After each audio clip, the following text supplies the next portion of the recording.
Warren. Good evening, everyone, and welcome to the January 6, 2025 Lackawanna City Council meeting.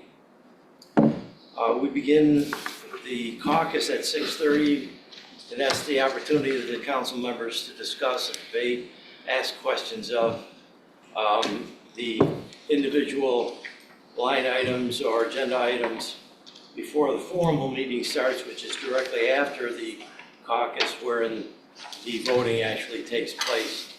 To that end, the first five are administrative matters, so we'll pass over that.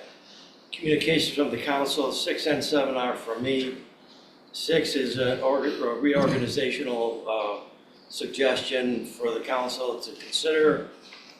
We vote usually by order of ward. I'm just suggesting maybe we continue with that. And that in the past we've voted in our 4th Ward Council member, Kevin Surdyk, as President Pro Tem, since he had the most experience and time on the council. That's for your consideration also. To that end, any comments from council members on item number 6? Moving on to item number 7. And having had a discussion with Mayor Iafallo on this item, the Assessment Review Board, some members terms are expiring, and the past practice, I believe, had been to have just the mayor nominate and appoint. However, it's come to our attention that the proper procedure would be actually for the council to nominate and appoint. And so as a result of that, both the expiring terms for the individuals mentioned, Carol Zerwick and Dan Heralzik, both have agreed to continue to serve. They've served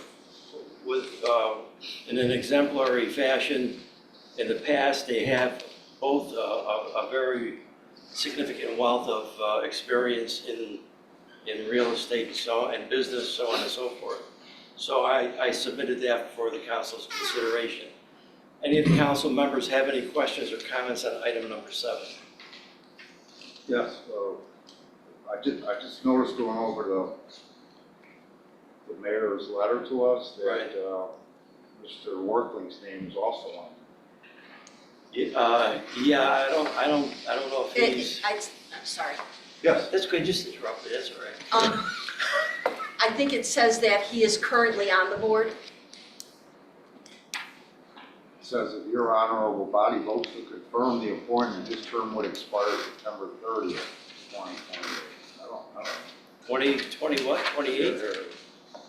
Yeah, it's got that here. It looks like we're supposed to vote for 3 of them. I don't know. I just noticed that now. He's already on there.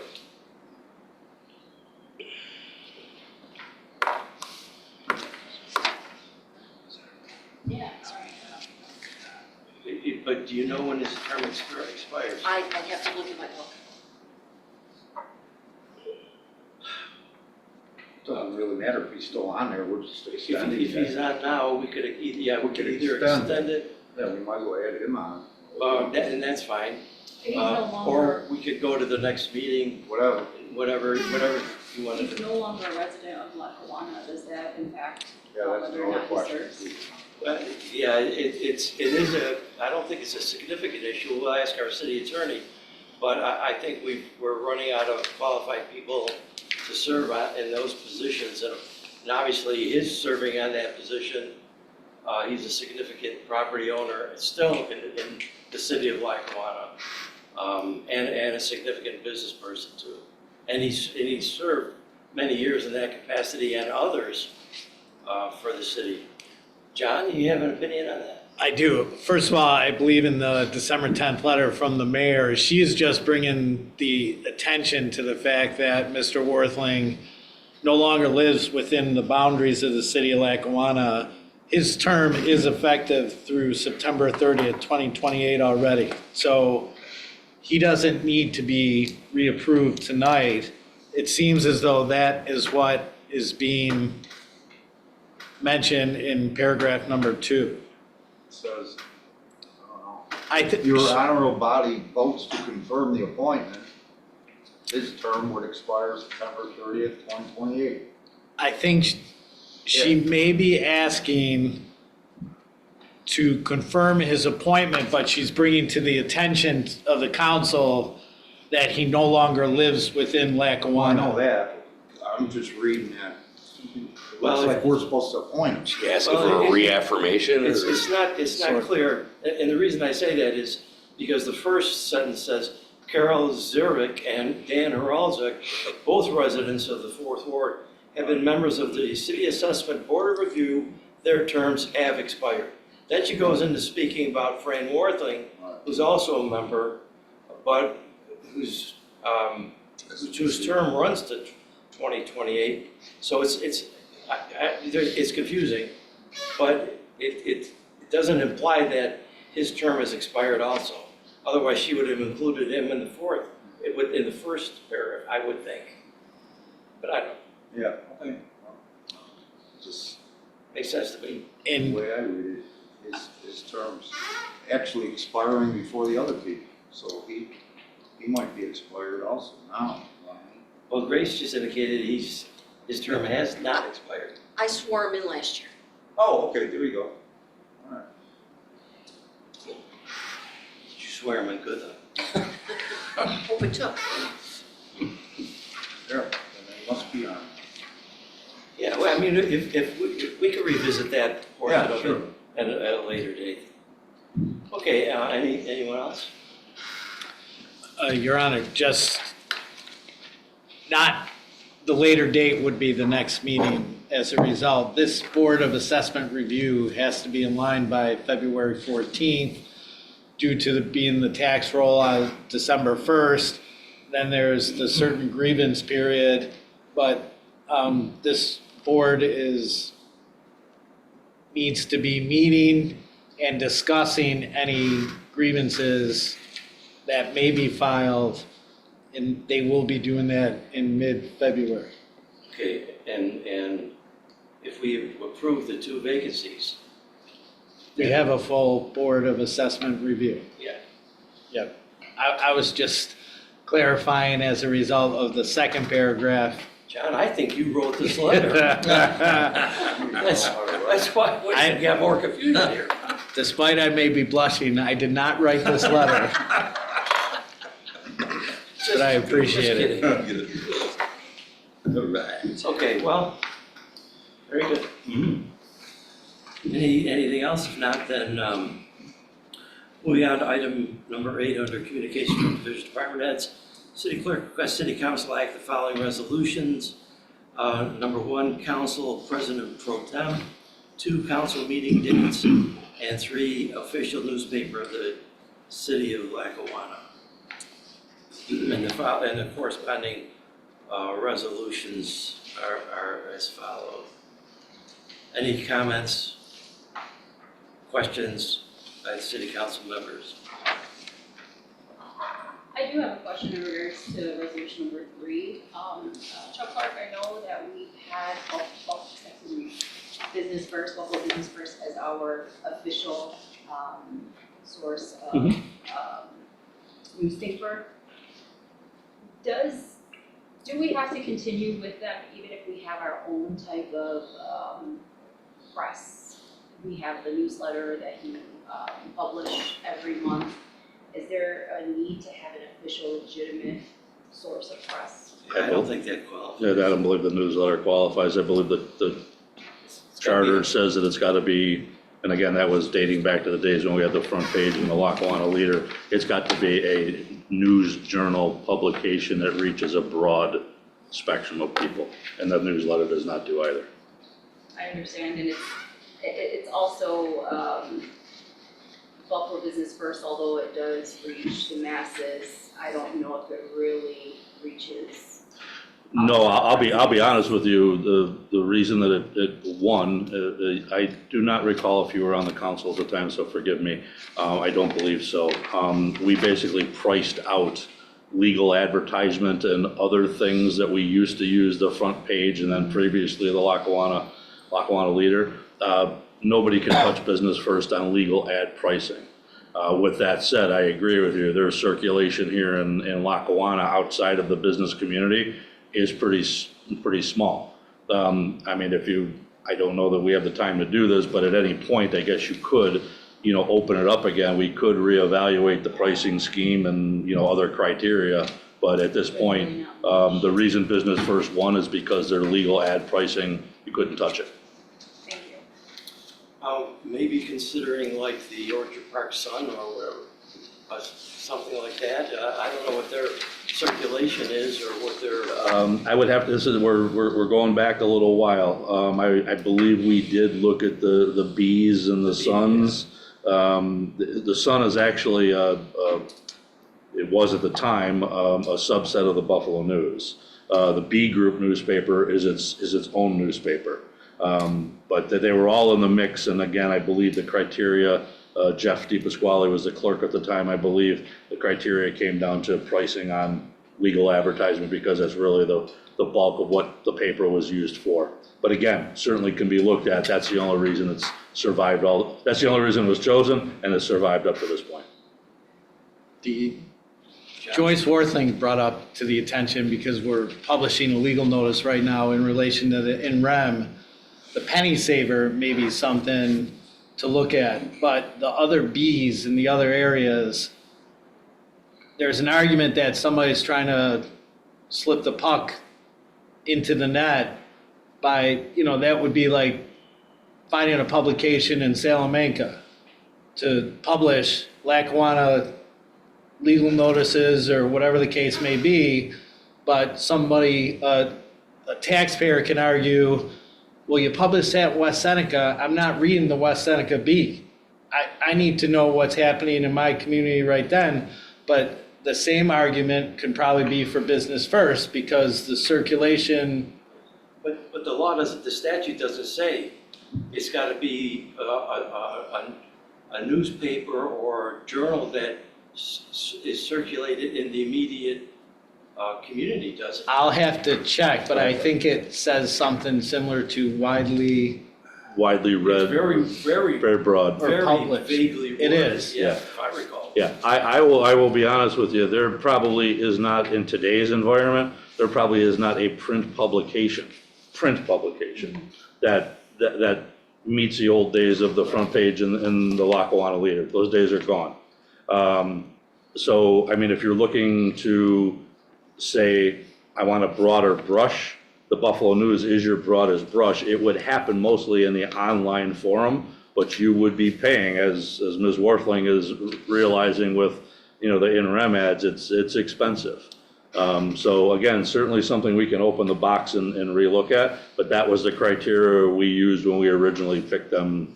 Probably I think this is the 5th year running that they're the official newspaper if it's passed. Okay, anyone else? If I may, Yes.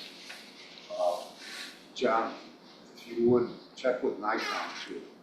I asked that question a few years ago, and it does have to be in a paper. I asked if you could do it, online and all that. It actually had to be in a written newspaper. I agree with you, Kevin. I agree with you. And I don't know if they changed it yet. And John, the interesting thing is, I don't know if the statutory requirement for municipalities such as city council advertising, such as for in rem or the like, is equivalent to service of process language that's written in the civil procedure law that controls civil actions and public notices for people who can't be located for service of process, so on and so forth. Right. So, I don't have an answer to that if you're asking me a question, but I agree that the rule is different, but the theory behind both are similar. It is, you're publicizing to the world or to the community whatever action or whatever thing is happening, and it would be a disservice. This is funny, Shannon Falbo's in the room. we were just talking about the civil service announcements, and the logic behind that is when you're publishing the announcements, that's sort of like a contract with the people, telling them this is the job, this is the position, this is what it pays, these are the criteria and the qualifications a candidate must have, but that's sort of notice to the public. So back to the in-rem proceeding or publicizing in a paper, it's similar to like a forfeiture case where, you know, before somebody could have the rights to take something, it has to be announced that the government intends on doing this, and is there anyone out there who may have an interest? Well, I'm asking that primarily because I think the language, again, is vague and not requiring a particular location, because you raised the issue that somebody could strategically decide to publish in an obscure paper knowing that the individual trying to be addressed or reached wouldn't be in a position to actually read that because that person doesn't live in the jurisdiction that the paper's directed at. But I don't think the language, either New York State or for the municipalities for publications, gets that detailed. Strict. Okay, I'll look into it and I'll be able to report next meeting. Very good. Thank you. Anyone else? Moving on to item number 9, Director of Development and Marketing, Crest City Council approved public hearing on Tuesday, January 28th, 2025 at 5 p.m. regarding historic property overlay district for Our Lady of Victory Basilica. Now, where do you publish that, Chuck? Well, in this particular case, I would publish in both Business First and the Buffalo News. Very good. Do you want to address anything on that? Just to add some clarity, so in February of last year, the Basilica was acknowledged on the National Historic Register. And it's not only the Basilica, it's the Our Lady of Victory School, the former Baker Victory School, and the 780, 790 Ridge Complex, which is the old hospital, old infant home, so on and so forth. That entire complex is on the register. But what it does not give protection for is if the buildings were forced to be sold, for example, if the school closed and OLV was forced to sell the school without a historic district overlay or some additional level of protection, you would then be allowing those buildings to be redeveloped under the central business district criteria only, which would, to be kind of dramatic about it, somebody could turn that into a bar and a restaurant. So to the extent that the Basilica is this area that we want to historically preserve, the overlay gives you an extra layer of protection, and we're working with CNS engineers on that level of protection because they're our zoning code consultants, they're the ones that got the zoning code grant for us. It basically requires that any redevelopment of those properties stays within the integrity of the Basilica. As an aside, does our library fall under this same? Well, that's an interesting point. So there's two ways you can manage historic preservation, as I've learned. One of them is this overlay where you look at a particular area and set up criteria for an area. There's another criteria which is much more elaborate, and that would require Lackawanna becoming a certified local government. Certified local government is a tool for managing historic preservation citywide. It requires a board, it's almost like a zoning and planning board. And that recommendation may come out of the zoning code grant, but in answer to your question, this overlay is specific to the Basilica property. If absent being a certified local government, if we wanted to protect the library, we would need to enact a similar historic overlay for whatever boundary of the property we're looking at. If you became a certified local government, then basically you've got a historic preservation arm where you could go anywhere and manage historic preservation under your charters and your bylaws and all of that. I don't know how the rest of the council feels, but maybe taking this step with the library would be the next logical thing. And then if the city wants to be certified for that larger purpose, it could be done anytime after that. It certainly But can. in the meantime, maybe we should look at doing that with the library too. I would be happy to look into that. I appreciate it. So today we're simply approving the actual meeting this. Yes, yeah, we, exactly. So this is just, we're trying to follow every best practice step, which in this case would be the public meeting. We would ultimately come back before the planning board with whatever our final recommendations are, and then to the council, you all would have to pass it, and I would include CNS, our engineering partner, in taking you through what those actual overlay criteria are so that you understand it. But I want to be clear, we're not eliminating the central business district. I don't want anybody to think that that's the case. The central business district still exists. In the case of OLV, there's just another layer of protection so that in case, let's just say, worst case scenario, the diocese forces them to offload any of those assets, that if they did, any redevelopment would stay within the integrity of how it looks today. Who owns all? The Our Lady of Victory Corporation.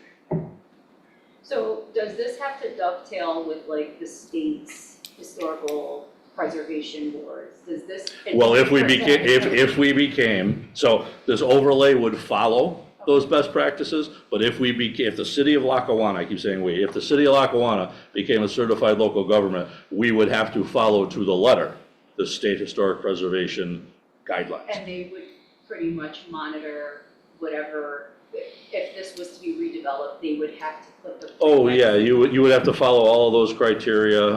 Again, you would need a board, you would need bylaw, all of that, but you would be operating under the guise of the New York state laws. No, I guess what I mean is that that already exists. The city of Lackawanna wouldn't have to reinvent the wheel to create. No, we wouldn't have to create our own, but if you want to manage historic preservation in the city of Lackawanna citywide, you would need to create the certified local government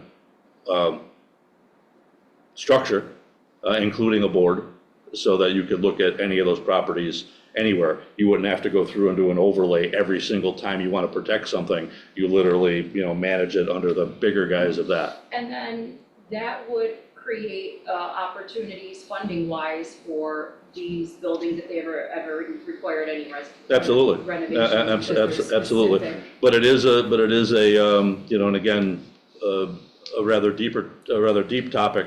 It would require resources of a board. It would require, resources and knowledge in historic preservation. So certainly something that should be considered, but, it's a much larger step to do than an overlay district is. And given the size of the city and properties in it, I don't know if it makes sense to go for Well, the certification. That's an evaluation that would Yeah, have to be looked at as well. So, and the reality is saying what you're saying, Mr. Morano, in a different way, how many historic places do we have? And is there really a need to put that type of overlay structure in place? I'm sorry, the certified local government structure in place, as opposed to just doing this as an overlay as you need them. But those are things we can cross as we come along. Right now, this is OLV. Very good. Anyone else? And this is something that we brought up a little while ago, and Yes. thanks for following through on it. Yep, and we hope, if everything moves through in a timely way, that by the end of the first quarter of this year, we'll have everything locked down and done. Very good. Thanks, Chuck. All right, moving on to agenda item number 10 from our city attorney. Request the city council through the controller's office consulting ordinance for CTBK until July 31st, 2025, and the remaining select one placement services outstanding balance. Is there an ordinance attached to it regarding the transfer of $70,000 unappropriated fund balance to the controller's consulting budget line? Any council members have any questions or comments on item number 10? All right, John, you had anything on that? Other than there's what's on the four corners of this one? No, I don't. Very good. Business registrations, Matt Geeman, Buffalo Metrology at 581 Ridge Road, provides engineering services to government municipalities. Received all the certifications and approvals attached to our agenda packet. Any council members have any comments on that business registration application? If not, I formally call the meeting for January 6th, 2025 to order with the Pledge of Allegiance. I pledge allegiance to the flag of the United States of America and to the republic for which it stands, one nation, under God, indivisible, with liberty and justice for all.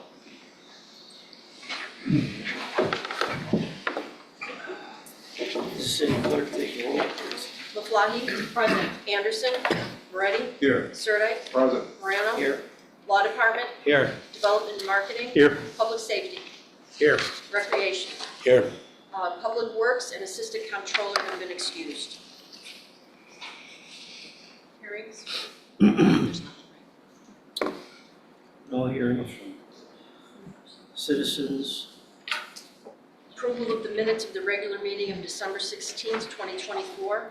Morano moves to adopt minutes for regular meeting December 16, 2024. Maflahe seconds. Motion by Morano, second by Maflahe to adopt minutes of the regular meeting of December 16th, 2024 as written. Maflahe? Yes. Anderson? Yes. Moretti? Yes. Sirdike? Yes. Morano? Yes. Carried 5-0. Departmental reports 1 through 5. Morano moves to receive and file departmental reports 1 through 5 inclusive. Maflahe seconds. Motion by Morano, second by Maflahe to receive and file departmental reports 1 through 5. Maflahe? Yes. Anderson? Yes. Moretti? Yes. Sirdike? Yes. Morano? Yes. Carried 5-0. Council President Morano requests the voting order for 2025 remain the same as previous years. First Ward, Second Ward, Third Ward, Fourth Ward, and Council President. Morano moves to approve voting order. Ready, second. Motion by Morano, second by Moretti to approve voting order. Maflahe? Yes. Anderson? Yes. Moretti? Yes. Sirdike? Yes. Morano? Yes. Carried 5-0. Council President Morano requests the City Council approve the appointment of Carol Zerwick and Dan Haralzek to the Assessment Review Board, term to expire 9/30 of 2028. Morano moves to approve request. Second, Sirdike. Motion by Morano, second by Sirdike to approve request. Maflahe? Yes. Anderson? Yes. Moretti? Yes. Sirdike? Yes. Morano? Yes. Carried 5-0.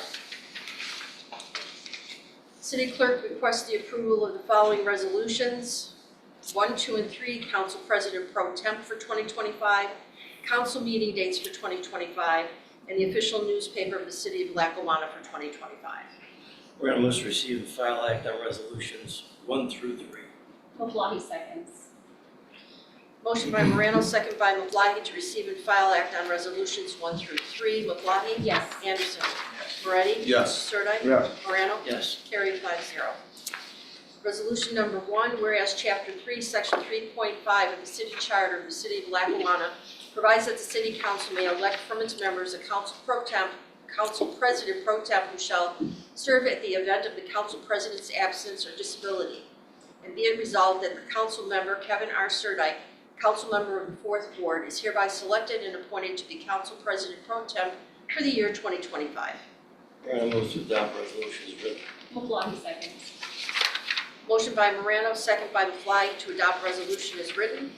Maflahe? Yes. Anderson? Yes. Moretti? Yes. Sirdike? Yes. Morano? Yes. Carried 5-0. Resolution number 2, whereas Chapter 3, Section 3.7 of the Charter of the City of Lackawanna provides for the meeting dates of the Lackawanna City Council, and the City Council is desirous of complying with the Charter of the City of Lackawanna and Open Meetings Law of the State of New York. The City Council has established the meeting dates for 2025 as per the dates listed on the attached resolution. Morano moves to adopt resolution as written. Ready, second. Motion by Morano, second by Moretti to adopt resolution as written. Maflahe? Yes. Anderson? Yes. Moretti? Yes. Sirdike? Yes. Morano? Yes. Carried 5-0. Resolution number 3, whereas Chapter 3, Section 3.7 of the Charter of the City of Lackawanna designates a newspaper having circulation within the city to serve as the official newspaper of the city. It is hereby resolved that Buffalo Business First, located at 465 Main Street, Suite 100, Buffalo, New York, is designated as the official newspaper of the City of Lackawanna for the year 2025. Morano moves to adopt resolution as written. Maflahe seconds.